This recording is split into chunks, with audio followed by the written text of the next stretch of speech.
Prior to the start of the 1990 season, the best way to appreciate the splendor and prosperity of the Pittsburgh Pirates was to embrace the glorious past.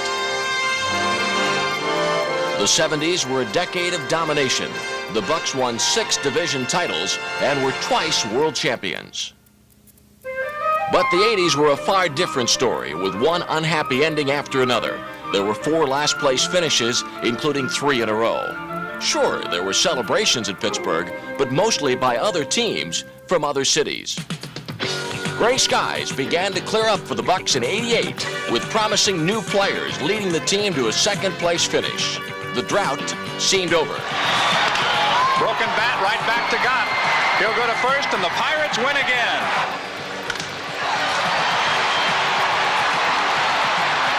Great catch by R.J. Reynolds.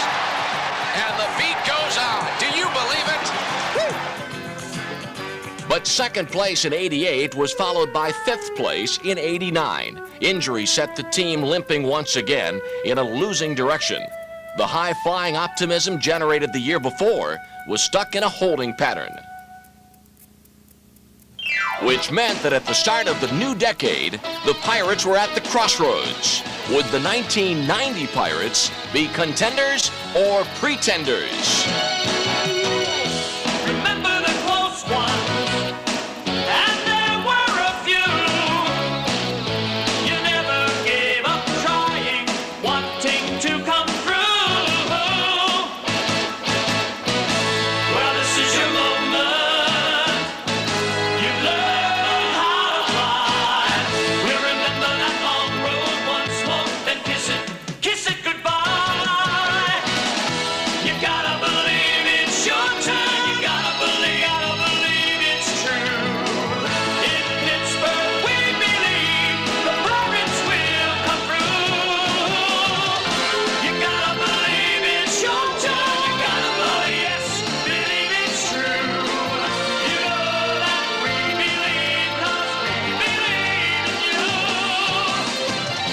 You gotta believe it's your turn. You gotta believe it's true.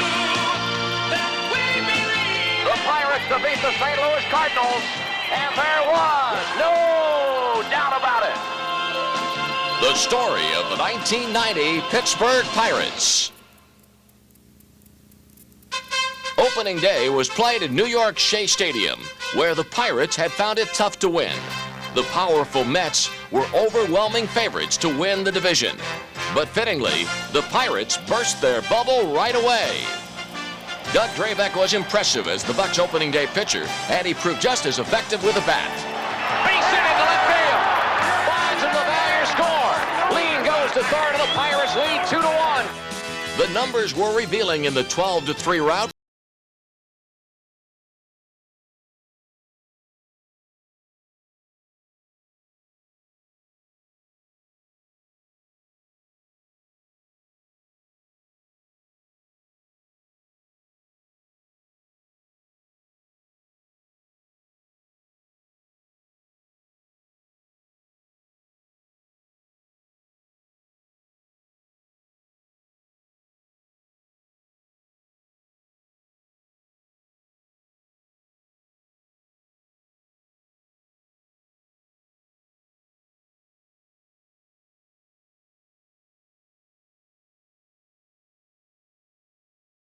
Were good, and we knew they were good. They made a major statement there that they were going to be a tough team to be, or be a force at least to be reckoned with.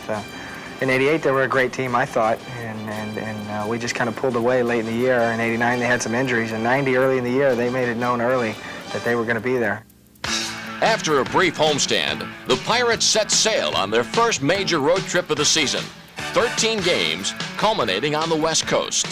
The 5-city road test, which included 2 one-day stops in St. Louis, saw the Pirates win an incredible 10 of 13. And Doug goes after the first pitch, a fly ball into left center field. The ball is gone. Oh, boy. Shiver me timbers. How about that? But it wasn't just Drabek. Everyone was contributing as the Pirates struck gold in California. When they headed south to San Diego, another hero stepped forward. This stop on the tour turned out to be a big hit for Wally Backman. tell you, you don't have a chance very often for a 6-for-6 night, but here he is. And there it is, number 6. Wally Backman with 6 base hits tonight. Fans applauding here, rightfully so, in San Diego. The Pirates Roadshow was a busy one, but the reviews were excellent, and it showed no signs of closing. When you go on the West Coast and you had the schedule we had, when you had to make 5 different stops in 3 cities and come back 10-3 on a road trip like that, it just proved to me that this club was ready, and it was time for us to move to a new level, which happened. That new level was first place, where the Bucs sat at the beginning of May. The Pirates had some breathing room, too, and a view at the top to enjoy it.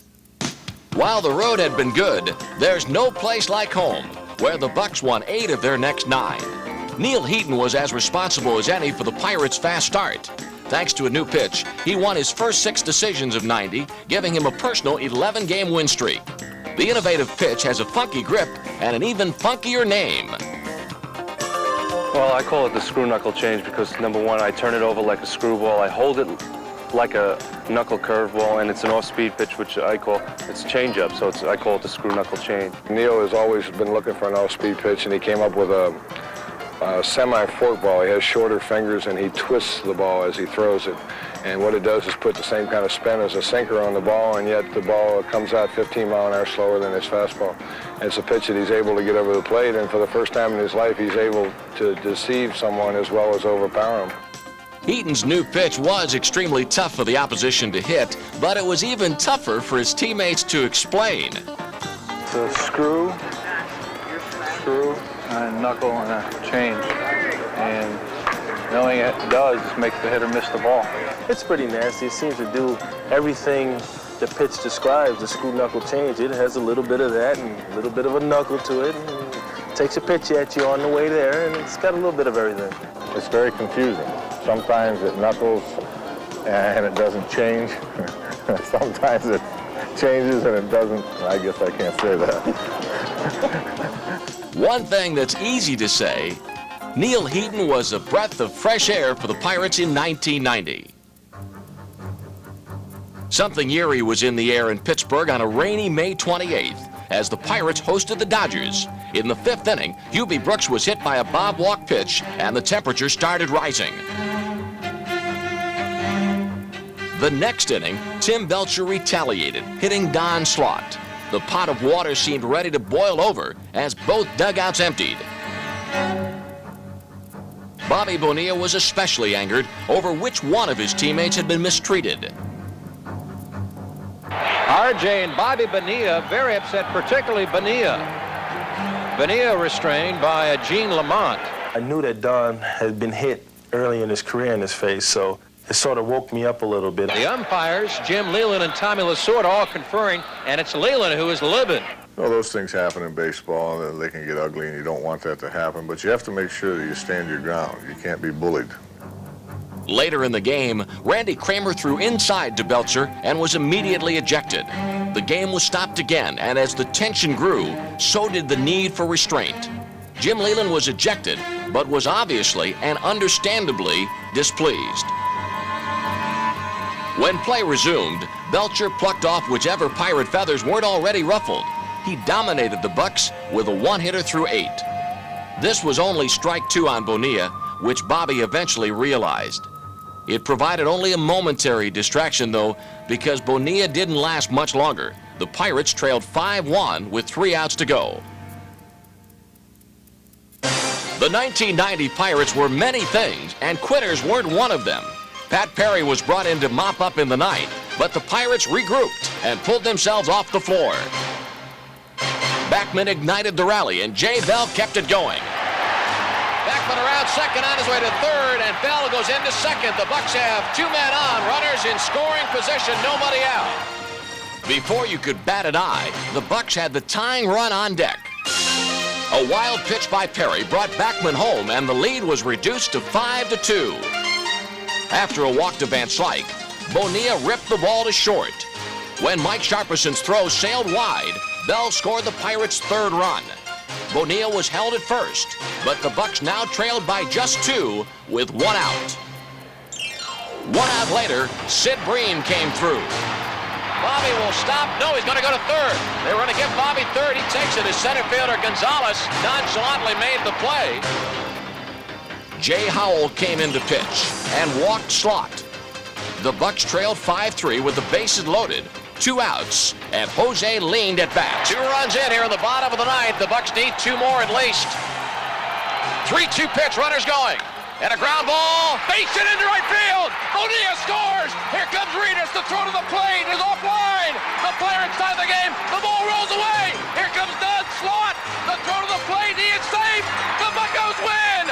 The Pirates did it. They came from behind to beat the Dodgers.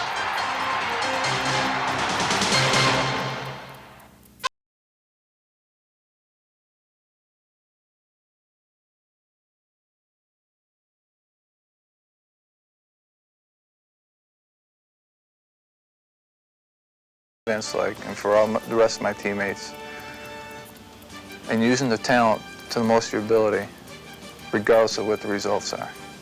If you do that, you will win. As May turned into June, the Pirates were still winning and still a first-place team. Any team is as strong as its individuals, and the Pirates had some strong ones. You always look for something that you can say about each one of your players that is maybe a little different from what you say about another player. And the one thing about Bobby Bonilla is he's a superstar that never wants a day off. Bobby can be 0 for 30 and you would not know that he's upset, because he's really not upset, because he knows he's capable of going 30 for 30 the next time, and that's how much confidence this man has in himself.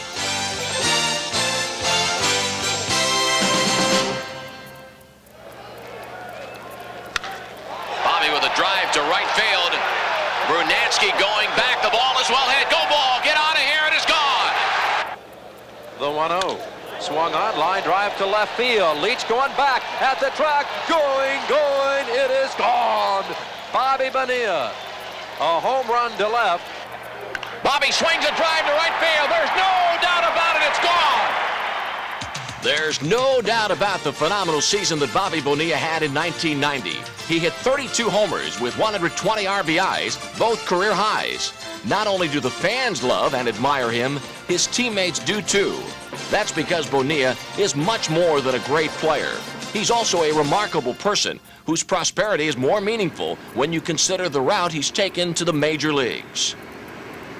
Bobby is a person that was born in the Bronx, not poor, but not too far from it, with a outlook on life like a king. You know, his outlook on life was very simple, very relaxing, very happy. You would never think Bobby even came from a poor neighborhood. You would never even think that he came from a rough neighborhood. You wouldn't even think of it the way that he is. Bobby never gets mad. I mean, I try and do it every day. I try and get him mad to get him fired up for the game, and he's still happy. Bonilla was asked to switch positions this season from third base to right field, but not even that upset him. Rather than moans and groans, he responded with an array of plays. Coleman swings a fly ball right field. Bonilla going back, and Bobby reaches down and makes the catch. Runner at second, 2 outs. Fly ball to right. Bobby with a great catch in right field to end the inning. I'm just myself, you know. I could say some weird things now, but I won't, but because it hasn't fazed me in any way. I'm no different than anybody else. I just happen to play baseball at a different level, that's all. If Modesty had an all-star team, Bobby would captain. He did make the National League squad for the 3rd year in a row. If there was one obstacle the Pirates could not overcome, it was the Montreal Expos. In early June, in the season's first series between the two teams, the Expos started a trend of beating the Buccos into the ground. That one gets away from LaValliere. Another run will score. It's 2-0 as Walker touches home. Against other teams, the Pirates could do little wrong. But against the Expos, it seemed nothing went right. Montreal won 2 of the 3 games, including one where they scored 3 in the 9th. The Expos left town, but unfortunately, the Bucs' woes continued. 3 days days later, the Pirates made their second trip of the season to New York for 4 games with the Mets. The Bucks held an 8.5-game lead over New York, but by the way they were playing, it was tough to tell who was in first and who was in fourth. Looking for the bunt to third baseman. A great bunt by Heaton. Slot goes to second base and fires it into center field. Ground ball. King. Error on the third baseman. Jose can't get there. A base hit into right field. Magadan on his way to third. Bobby stumbled a bit in right field, and he throws the ball into the box seats. Magadan will score. 1-0 New York. The Bucks committed 11 errors in the 4 games, which is why they lost 3 of them. And their record, which had skyrocketed north in the standings, was suddenly headed south. Fortunately, a trip west was forthcoming. In April, the Pirates had shown how the West was whipped. And here in early July, they did it again, winning 7 of 10 games. And yes, indeed, Barry Bonds, a 2-run homer. Another killer bee. Number 6 for Sid Bream, RBIs 28 and 29. In San Francisco, the Bucks dropped the first game, but won the next 2 as the defense showed signs of catching up to the offense. Then it was down the coast to San Diego, where Pirate pitchers threw 17 consecutive shutout innings. Clearly, the left coast was making things right. Pirates win their 3rd in a row on the trip. They beat San Diego, and there was no doubt about it. In Los Angeles, the Pirates continued feasting on California cuisine, taking 3 of 4 from the Dodgers. The West Coast cruise concluded a prosperous first half of the season. The Buccos will go to the break with a half-game lead over the New York Mets in the National League East, and the Pirates now lead Montreal by 3.5. So a good first half effort by the Buccos in the 81 games of the first half, 49 wins and 32 losses. Pittsburgh sent 4 representatives to the All-Star game in Chicago. And though the Mets had won 26 of 31, the Pirates were still in first place at the break for the first time since '75. He's a very key part to the offense. I mean, when he gets it going, a lot of special things can happen. How about this one? Who is the greatest baseball player of all time? And the dog said, Roo! And Barr said, Tennis, that's enough. Get out of here. Picked him up and threw him out. They're both laying on the ground. Dog looked at the owner and said, DiMaggio?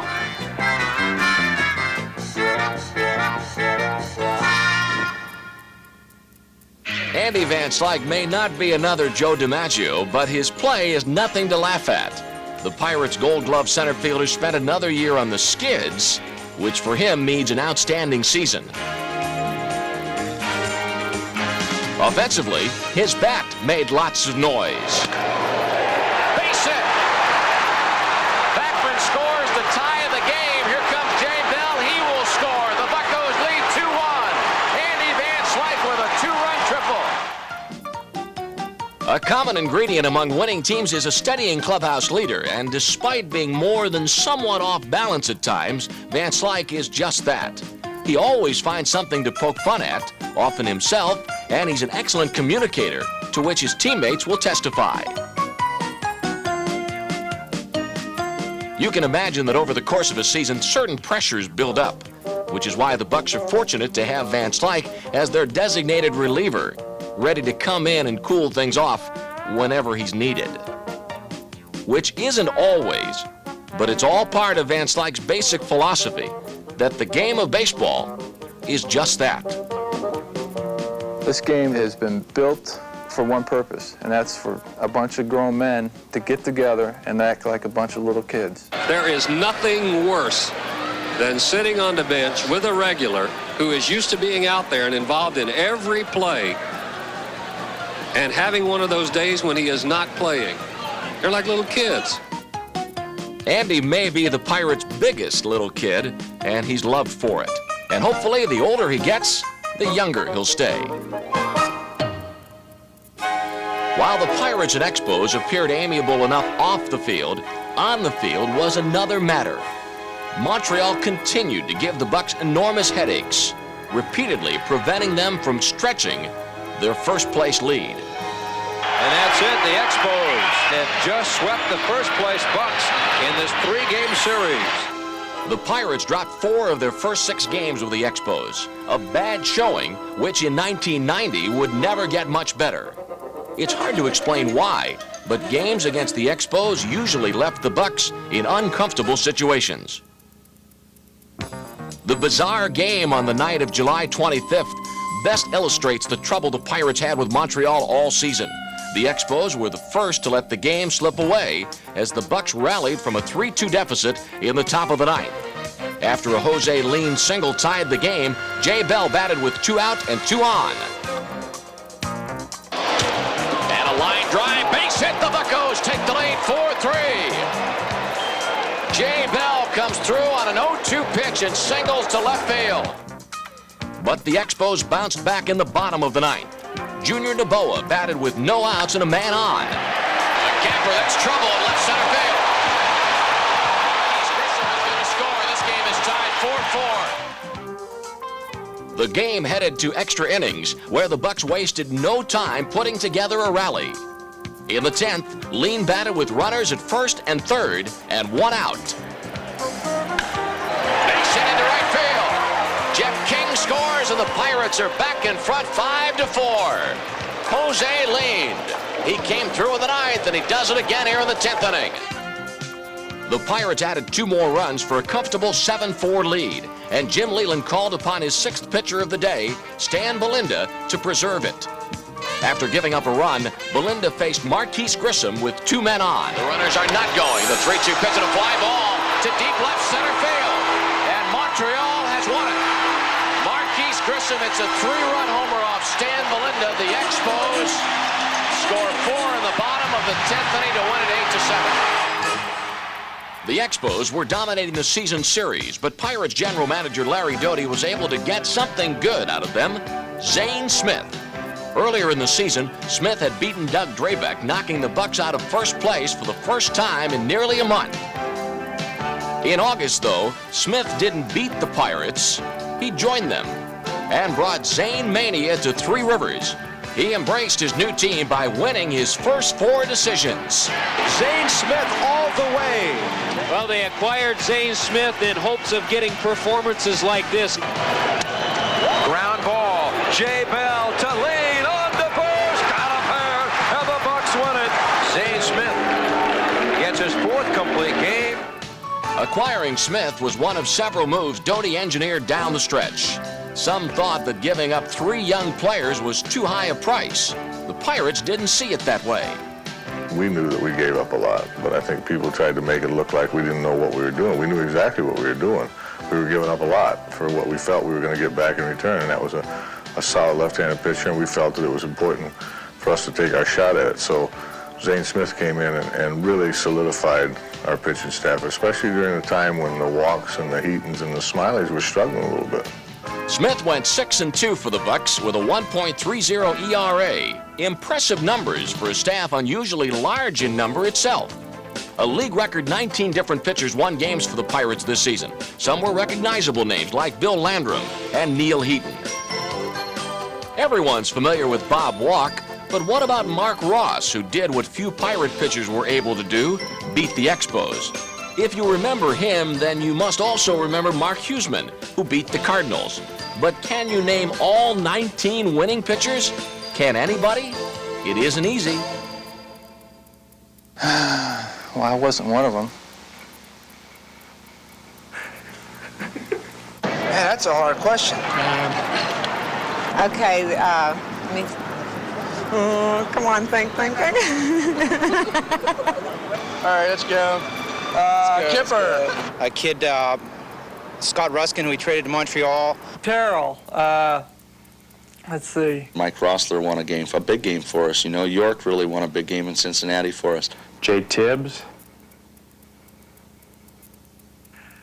Patterson. 19. I can't believe 19 different ones won games. Stan Bonilla. Rick Reed. Power. This is Tomlin. John Smiley. That's 18 so far, but there's still one more. Who's number 19? Oh yeah, number 19, that was me.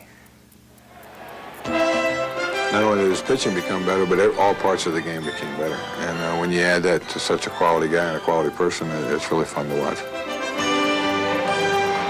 He's in the top 5 right now. He's, hopefully he's going to be at the head of the class this year, and well deserved. Doug Drabek emerged as the unchallenged ace of the pitching staff. He led the team in wins, starts, complete games, innings pitched, and strikeouts. His league-leading 22 wins were the most by a Pirate since Bob Friend's 22 in 1958. Drabek's best game of the year came on the night of August 3rd in Philadelphia, when he was seemingly unhittable. The Pirates lit up Veterans Stadium with an 18-hit attack, muscling Philadelphia pitchers all night. Andy with a drive to deep right field. That is gone. Andy hits a 2-run homer, and the Pirates lead 11-0. The Pirate Power Company. The 11 runs all came in the first 5 innings and were 10 more than Drabek needed. After retiring Von Hayes on a lazy flyout, Drabek had worked 7 full innings of no-hit ball. In the 8th inning, Drabek needed a second to keep the no-hitter intact. Not a second in time, but a second baseman, and there are few better than Jose Leyland. This play for the first out of the 8th was routine. But then the next batter was tough lefty John Kruk, and when Kruk jumped on Drabek's pitch, a routine play wouldn't be enough.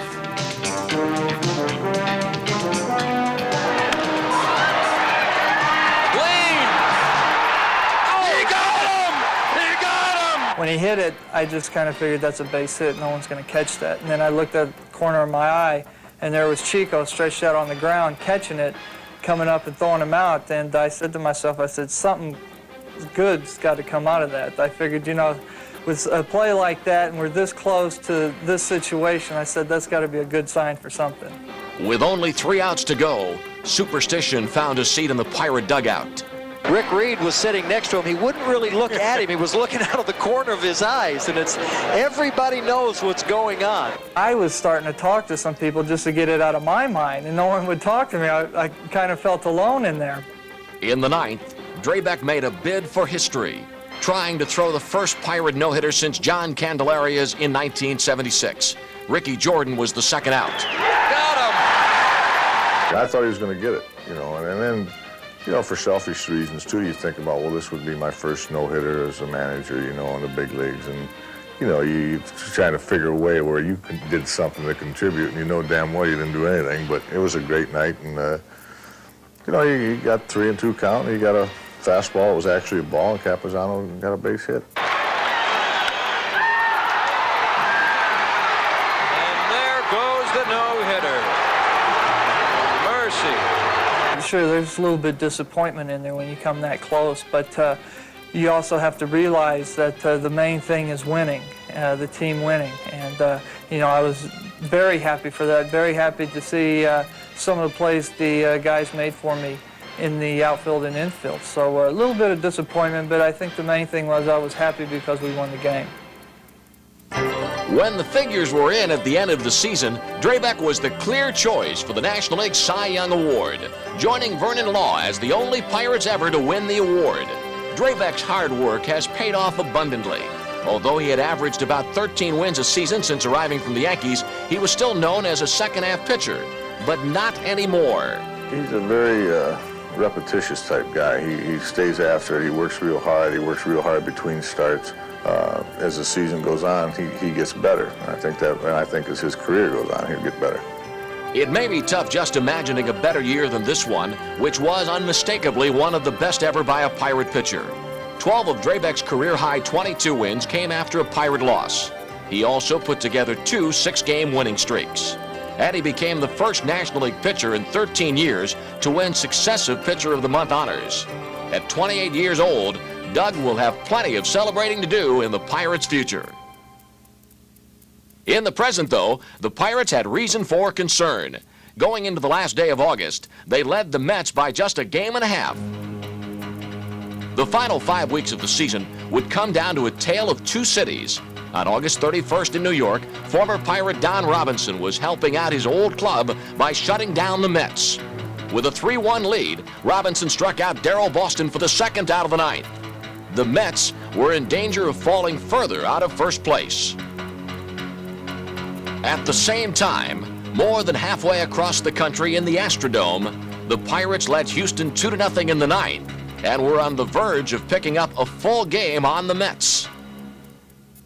Back in New York, Giants manager Roger Craig decided that Robinson had had enough and made a pitching change. In Houston, the Astros had scored a run, so Jim Leyland decided to make his own pitching change. Back at Shea, the Mets scored and now trailed 3-2. Kevin McReynolds was up with a tying run on second. And here's the 1-2 pitch.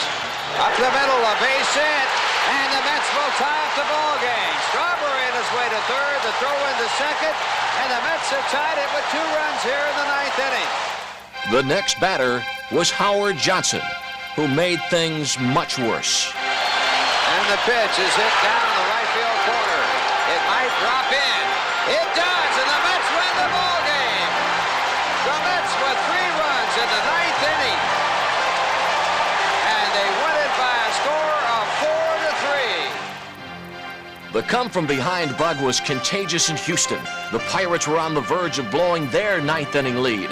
Bob Patterson faced Franklin Stubbs.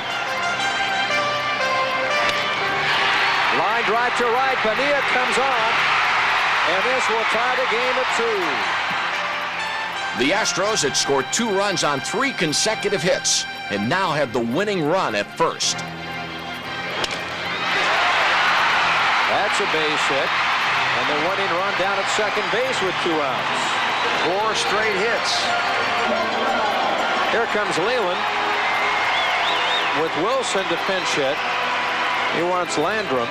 And bad news. Mets pick up at least 2 runs in the bottom half of the ninth inning and beat the San Francisco Giants 4-3. Swung on, line drive, and the Astros have won it. Houston has won it by a score of 3-2 on 5 consecutive base hits. And with the Pirates bullpen failing, the Buck lead over the New York Mets team has been reduced to a mere half game. 5 days later, the lead was still a half game when the Mets came to town for a pivotal 3-game series, which would seriously affect the bragging rights of the East. Drabek's the best pitcher. He's better than anyone in New York. Viola, he's better than Viola. Bonilla, better than Strawberry. We're the best. Mets are gonna win though. No, they're not. No, they're not. You're gonna go home like this. We're going to come back here about a game up. We're going to toy with them the first 2 games in October and then win on October 3rd. We're toying with them. We're toying with them. In the first game, the Mets were toy soldiers against the real-life ammunition of Zane Smith. After allowing a leadoff single in the first, Smith retired 27 of the next 28 batters en route to his first career one-hitter. The Pirates didn't do much better offensively, though, until they loaded the bases in the ninth. The game was scoreless. A fly ball would win it. Barry Bonds was at the plate with 1 out. With a 2-2 pitch, Barry swings a fly ball left field. That is deep enough to win it. Barry Bonds comes through with a base hit to deep left field, and the Pirates win the ball game in the bottom of the ninth inning. Barry gets his 100th RBI, and the Pirates have a game-and-a-half lead over the New York Mets. The largest crowd of the season enjoyed the first game of the doubleheader, and it only got better in the nightcap, thanks to Jeff King, who drove in all of the BUCS runs. The drive to deep left center field. Go ball, get out of here. It is gone. Jeff King has his first 2-home run game in the big leagues, and the Pirates have a 3-0 lead over the New York Mets. Bob Kipper and Ted Power combined on 4 scoreless innings of relief, securing the doubleheader sweep and opening up the first-place lead to 2.5 games. The next day, the BUCS looked for the series sweep and went to great lengths to get it. Bonds going back in the corner, and Barry makes the catch. The BUCS had 5 runs by the third, a nice present for rookie Randy Tomlin, who would get married the following week. Tomlin threw himself a memorable bachelor party with a complete game 3-hitter. Bonilla and Slyke. Slyke is there. He's got it. the BUCS have completed a 3-game sweep of the New York Mets as the BUCS limit the Mets to just 2 runs in this series and go up 3.5 games on New York. Well, it's not that important at all right now. There's 25 games left, and we can get swept by Montreal, and they win the next 3 games. The next minute, they're half a game out. Since '86, the Mets have been the top team, and as far as on this side, to us, they will be the top team until it's the end.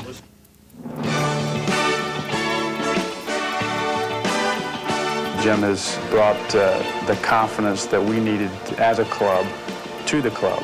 He can joke around with you. You can go into his office and talk to him and that type of thing. But at the same time, when he commands or demands respect, he gets it. Barry Bonds is a tremendous talent. I would assume that he's going to have Hall of Fame credentials by the time he's done. He's done a heck of a job this year of really just telling people he can play the game. And you have to tip your hat to him. He's had a tremendous, tremendous year in '90.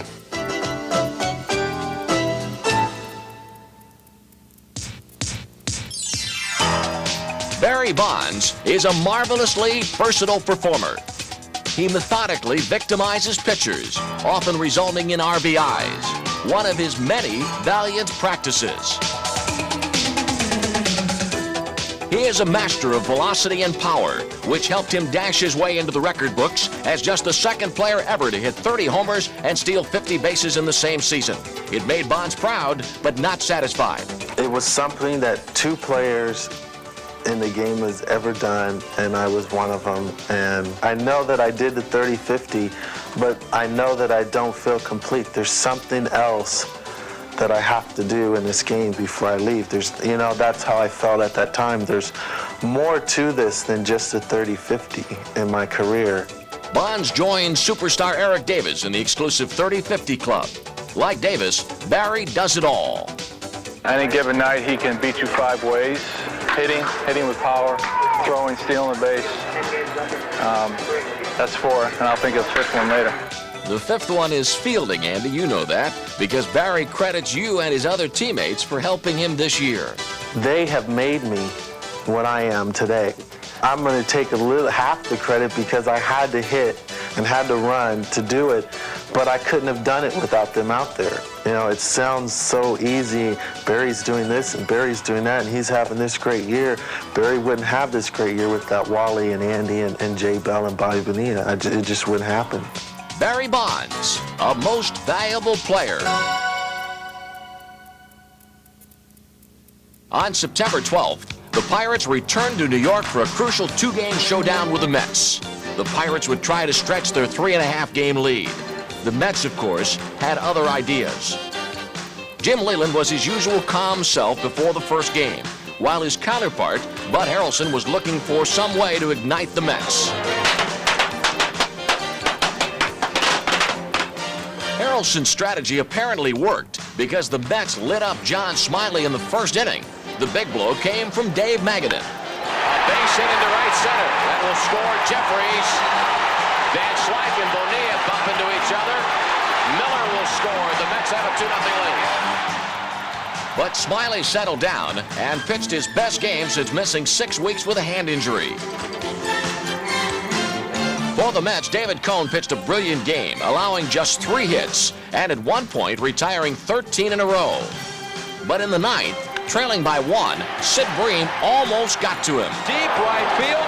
Strawberry goes back, and he makes the catch. 1 out later, the Mets had taken the first game and moved a game closer to first place. David Cone, the complete game, as New York is now 2.5 out of first place in the National League East. The Buccos were eager to leave New York with a split. What they got was an impressive performance by Barry Bonds, who played like a one-man band. Bonds went 4 for 4 off Dwight Gooden and drove in 2 of the Pirates' 3 runs. And while Bonds was supplying runs for the Pirates at the plate, he was taking them away from the Mets in the field. Here's a shot to left field. Bonds, does he have room? He does! Oh, what a catch by Barry Bonds! On the base path, though, Barry's show bombed. Not only was he thrown out trying to steal third base, he was also cut down at home when he tried to score on a single. Ground ball, base hit into right field. Bonds being waved around third. Here's Strawberry, throw to the plate, and Barry Bonds is out. The Mets took a 6-3 lead into the ninth, and John Franco preserved it. The Mets got revenge for being swept in Pittsburgh. John Franco notches his 32nd save as the Mets have won both games of the series. Pick up 2 in the standings and trail the Pirates now by game and a half. While the Mets were busy patting themselves on the back for their sweep, the Pirates stayed calm. No reason to break out the Kleenex. Well, I don't see anybody crying right now. Let me see. Looks pretty good. I'm just being honest. Nobody looks the way it usually does after a loss. You know, pretty even keel. Everybody's eating. Yeah, the spread went pretty good. Everything's looking good. Actually, things weren't looking so good because after New York, the Pirates had to play 3 in Montreal. And if you've been paying attention, you know that pretty much suggests a no-win situation. The Shields and the Expos have beaten the BUCS. Montreal winning 12 of the first 17 games with the Pirates. The Pirates lost all 3 to Montreal, 13 of 18 on the season, and then got blown out in Chicago. John Smiley lasted for just 1/3 of an inning, getting tattooed for 6 runs in the process. Fortunately, the BUCS weren't the only team losing. The Mets, too, were at a loss for wins. New York's finest dropped 2 of 3 to the Phillies and then stepped into the path of a Canadian freight train, the Pirates' nemesis from the north. And the Montreal Expos have swept the series from the New York Mets after sweeping 3 from Pittsburgh in Montreal. So on September 19th, not only had the Pirates' lead dwindled, but a third team had entered the race. Despite the Pirates' 6-game losing streak, the Mets were still in second place. And on a day when the wind was blowing out in Wrigley, the BUCS planned on keeping them there. Barry Bonds, who became the first Pirate ever to join the 30-30 club, hit 2 home runs as the Pirates looked for their first win in 8 days. Doug Drabek was looking for his 20th win of the season and seemed well on his way to getting it with an 8-1 lead after 7.5 innings. In the bottom of the 8th, though, the tone of the game changed rapidly as the big lead began to crumble. The Cubs were getting to Drabek. Ryan Sandberg's 1-out single drove in 2 runs, narrowing the gap to 8-3. And the Cubs were not done yet. Drabek left with 2 runners on and a 5-run lead. Just 2 batters later, Derek May's first Major League home run made the score 8-7. In the 9th, the Cubs put the tying run on second with 2 outs. But Bob Patterson got a ground out to end the game. The losing streak was over, and the light at the end of the tunnel was glowing for the home stretch. Vicente Palacios came on board as a September enforcer, picking up saves in 3 consecutive appearances. And though he wasn't eligible for the playoffs, he significantly helped the Pirates' chances of getting there. There were many eyes on Doug Drabek when he won his 21st game of the season, a complete game win over the Cubs. In that game, Pirate fans broke their single-season attendance record, which was something to sing about.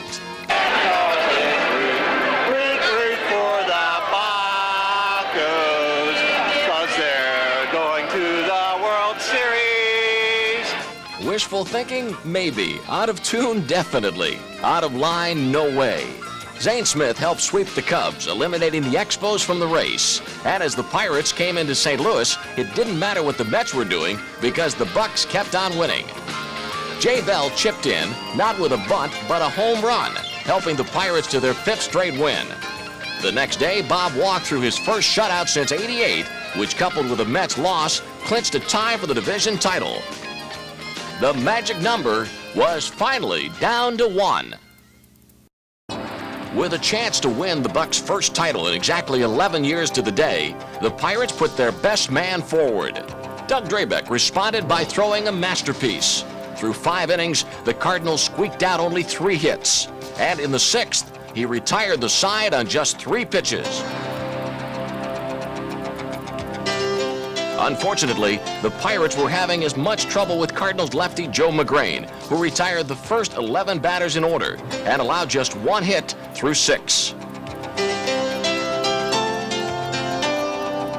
In the top of the 8th, the BUCS finally got something going. Don Slott led off with a single and moved to second on a single by Lean. And then on an 0-2 count to Drabek, the Pirates gambled. There you go. It's down. No one's covering third. McGrain goes to first base. Not in time, and the bases are jammed. The next batter was Gary Redus. With the way Drabek was pitching, all he needed was a sacrifice fly, and that's what he got. Pitch runner John Cangelosi scored the first run of the game. The Pirates added another and led 2-0. In the bottom of the 9th, only 3 outs separated the Pirates from the division title. The first batter was Jose Oquendo, who went down easily. Next up was Dave Collins, and Drabek took care of him. Now the Pirates were 1 out, 1 pitch away from what they had worked for all year. Now Doug's 1-0 pitch, a ground ball. This will do it. Jose Lean has it. He flips to Sid Bream. The ball game is over. The Pittsburgh Pirates have defeated the St. Louis Cardinals, and the Pirates, for the first time since 1979, are the champions of the National League Eastern Division. The Pirates defeat the St. Louis Cardinals, and there was no doubt about it. Fittingly, Jim Leyland's feet weren't touching the ground. 5 years earlier, his first Pirate team had finished last. Now, they were division champs. There was no shortage of hugs and handshakes in the locker room. Call it the old-fashioned way, but the Pirates earned their division title, and with it, the right to celebrate. Come on, Dad. Nikolai, honey. Love y'all. No, not my new hat. Sorry. Okay. Well, as a manager, you can't get too emotional before the game's over, because excuse me, guys. Surely you can forgive Leyland for getting a little carried away. The man who would later be named Manager of the Year had bravely led his team to an accomplishment few thought possible. But while one major battle had been won, another was yet to come. Our job is not done. It is not complete. It is a nice ride, but it's not complete.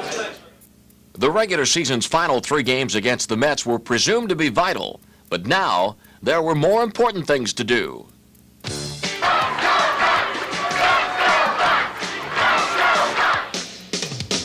Later that night, the 1990 National League East champs returned home to Pittsburgh, and more than 10,000 fans flocked to the airport to welcome them. Instead of sending thank you letters, the fans came in person and chanted them.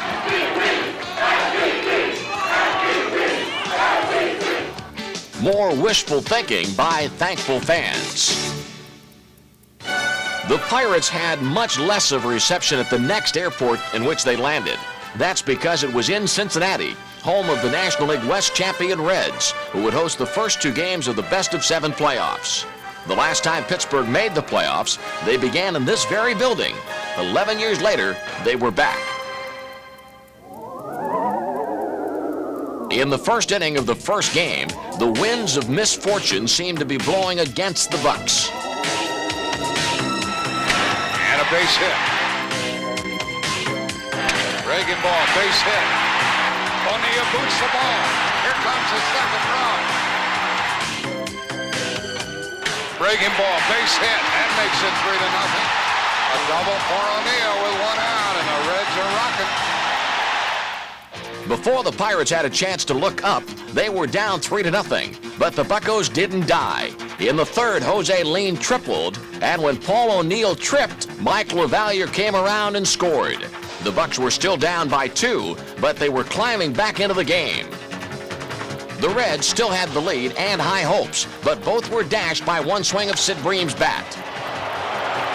This one is going, gone! And the Bucs have tied the game at 3. Bream's home run cleaned the slate and helped Bob Walk settle down.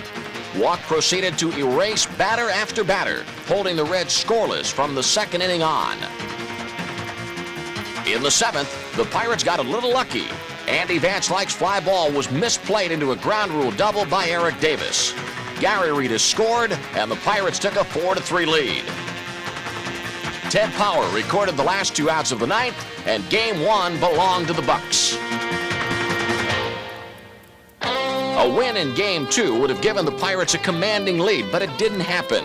This time, the Pirates' luck was all bad. Doug Drabek gave up just 5 hits in 8 innings, but in the 5th, Barry Bonds misplayed Paul O'Neill's fly ball, enabling the go-ahead run to score. O'Neill punished the BUCS in the field, too. His second assist of the series wiped out the potential tying run in the 6th. The BUCS lost 2-1, but all was still well. It's only 2 games, guys. First of all, we won the first game 4-3. The second game, we lost 2-1. I mean, they're not even hitting either. Game 3 was back in Pittsburgh, but the homecoming wasn't a joyous one. The Reds got power from unexpected sources, like former Pirate Billy Hatcher, whose second inning home run gave the Reds a 2-0 lead. The BUCS came back and tied the game, but it wasn't enough. Mariano Duncan's 3-run homer in the 5th put the game out of reach, and the Reds won 6-3, taking a 2-1 lead in the series. A reminder of glories past made an appearance at Game 4, but it had little effect on the present situation. It was a bad sign for the Pirates when the out sign kept erasing their scoring opportunities. The Reds outfielders led the league in assists in 1990, which is something Bobby Bonilla and all Pirate fans won't soon forget.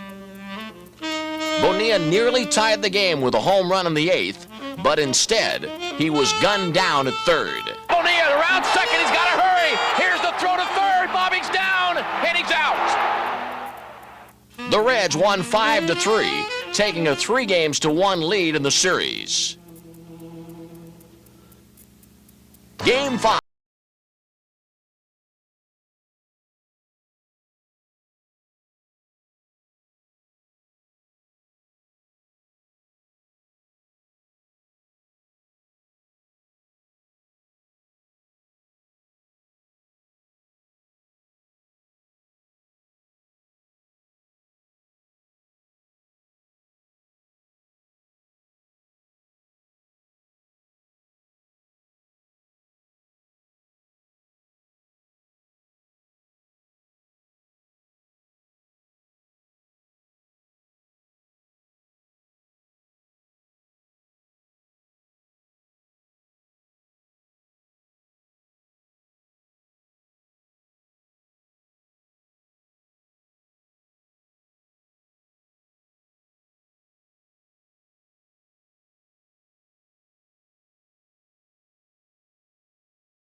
Still alive.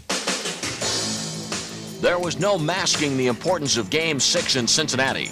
It was another do-or-die game for the BUCS. Surprise starter Ted Power pitched well in his only start of the season, although the Reds took an early 1-0 lead. In the 5th, Carmelo Martinez followed a Barry Bonds walk with a double over the head of Paul O'Neill, tying the score at 1 apiece. Scheduled starter Zane Smith relieved Power in the 3rd and was constantly in trouble. For the most part, though, he was able to get himself out of it. The Pirates still had hope, and it appeared that Game 7 might take place after all. But in the 7th, pinch hitter Luis Quinones singled, giving the Reds a 2-1 lead. Smith had surrendered just 1 run in 4 innings, but it was a costly run. In the top of the 8th, with 2 outs and the tying run on second, Van Slyke faced Randy Myers, who had already saved 2 of the 3 Reds wins.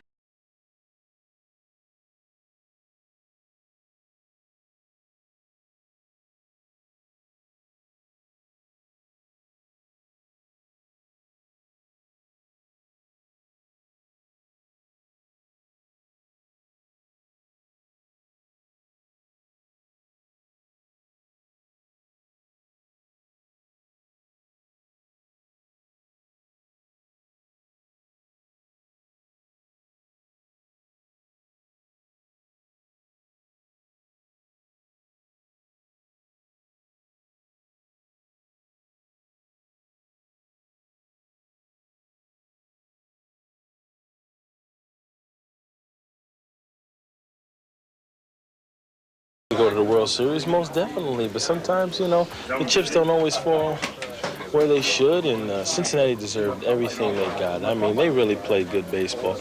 All we can do is reflect on the good season, and come spring training, we know what it takes to win now.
What to remember is that we can't take you for granted, and hopefully you won't take us for granted. And I'm on my plea of mercy here, so to speak, because to keep baseball in Pittsburgh, we need you to keep coming out to support this baseball team. And we're going to try to continue to do everything we can to provide you with a winner.